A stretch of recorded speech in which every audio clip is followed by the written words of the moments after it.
Welcome back. Now in this video I'll show you the similar trick which is Ctrl E, that is flash fill, and how you can replace concatenate function and also text to columns. Also you can say split the text. Let us see practically.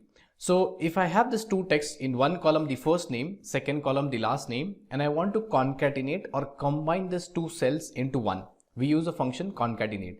But don't use that, you can use this simple trick. I'll give the trick. Just type the text from those two columns, concatenate manually with a space as a separator, enter, and you can use the same shortcut Ctrl E. Ctrl E stands for flash fill, and you can see the data has been concatenated together. Very simple, very easy. One more example here. Now I have this three texts which are concatenated together, and the separator is, or I can say as delimiter is comma. If I want to separate this into three different columns, how do I do that? Very simple.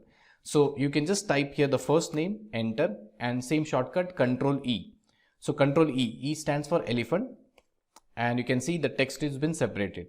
Second, if I only want the last name, just type the last name, enter, and you can press Ctrl E. If you forget the shortcut, you can always go to home menu bar, and there's a fill option, and the last one, if you see, that's a flash fill. So when you click on flash fill, and you can see the last name has been displayed. If you want only the number, which is 10, 20, 30, type 10, enter, and Ctrl E. And you can see all these three texts have been separated, right? I hope you have understood how to work on this Ctrl E or flash fill option using for text. That's all for this video.